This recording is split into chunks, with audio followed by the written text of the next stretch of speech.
Are you looking to keep more of your hard-earned money? Try keeping your money in envelopes. Yeah, just regular envelopes.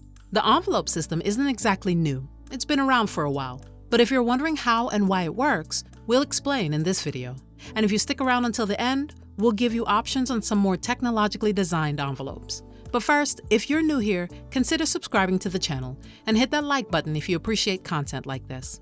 The envelope system allows you to keep track of how much money you have within your budget category. You assign each envelope to a category and put your cash in there. You can then check your envelope at specific intervals to see how the expense is going over the course of the month. By budget category, we mean the specific items on your budget list. Some of these will be the same for everyone, things like utility bills, rent or mortgage, and groceries. Others will be different based on the individual's wants or desires, things like gym memberships and subscriptions. But literally any expense you make within the month can be assigned an envelope. If you're prone to overspending in certain areas of your budget, hello food, put the exact cash amount you've set aside in an envelope and stick to it.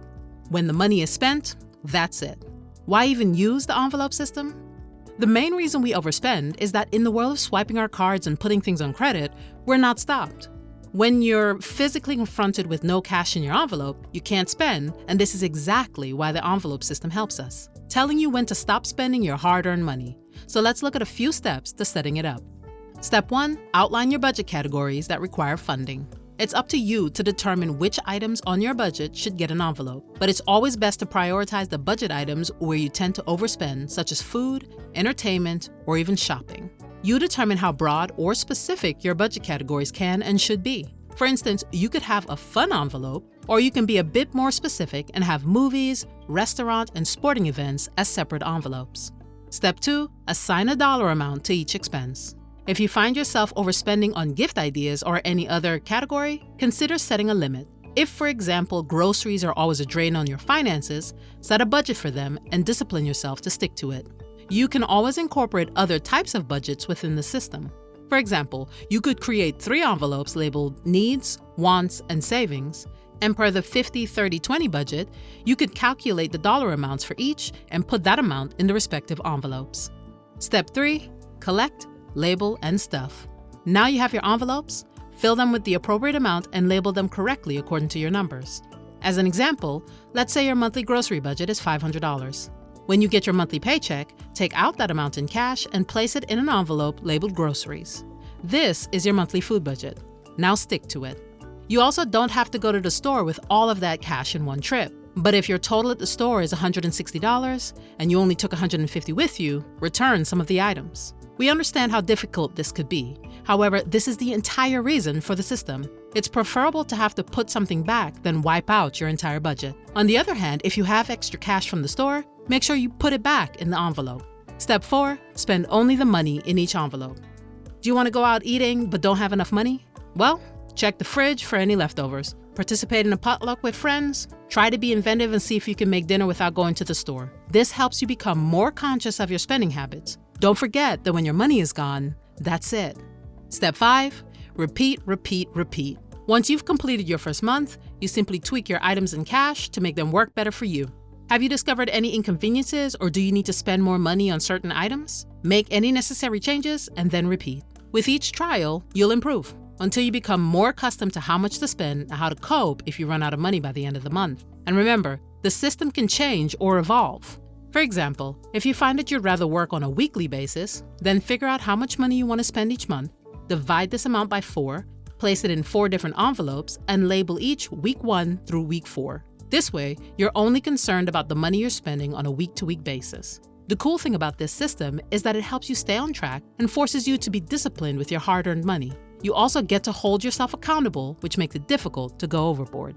What about emergencies? Listen, life happens. The unexpected is called that because we don't expect or plan for it. As we previously stated, the goal is to improve your savings habit to meet your savings goals and not to overburden yourself to the point of failing to balance realities with necessary emergencies. Adjust your envelopes if situations arise in the middle of the month and you have no choice but to do so.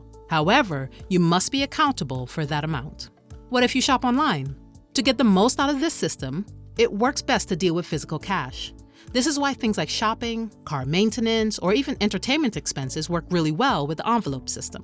But in our modern times, a lot of our expenses can be done online. So one way to track is on the outside of the envelope, write the amount you've spent on items within the category, and don't spend more online than the amount you've budgeted.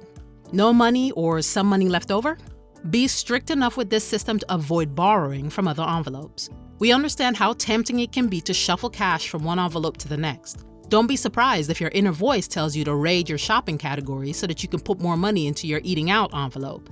This may seem reasonable, but keep in mind that the whole point of using this system is to help you control your spending and stick to your budget. If either of the objectives is defeated, the system loses its effectiveness. If your grocery budget runs out, eat leftovers instead.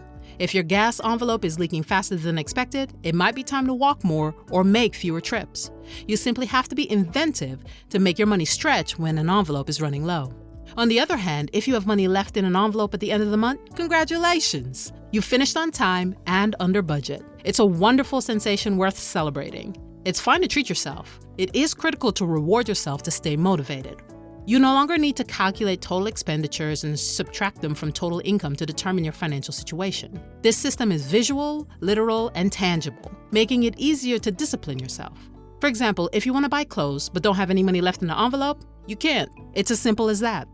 Pros and cons. Using a cash-only mode like the envelope system can help people avoid adding more debt or incurring more fees by removing the ability to mindlessly swipe their credit cards. Even just the act of physically separating out your money can make you more conscious of just how much you're actually spending in your categories. It may even help you realize you have too many categories where you're spending money and could prompt you to get rid of some expenses entirely. This system also gives you more of an emotional connection to your money, as you will be physically seeing and giving it away, as opposed to simply swiping your card. There are some cons to the envelope system, and we would be remiss if we didn't share them. Carrying cash may not be practical for some people, and having sums of cash on your person could leave you vulnerable to a risk of loss or theft. Also, having to go to the bank or ATM to regularly withdraw money could be inconvenient and time-consuming. There are also some places that no longer accept cash, which would cause you to have to rely on the use of your card. The envelope system can be an extremely effective tool in the fight against overspending. When used correctly, it can help you manage your money more effectively. This method's main selling point is that it forces you to think about your spending and puts a physical stop once all the money has left the category's envelope.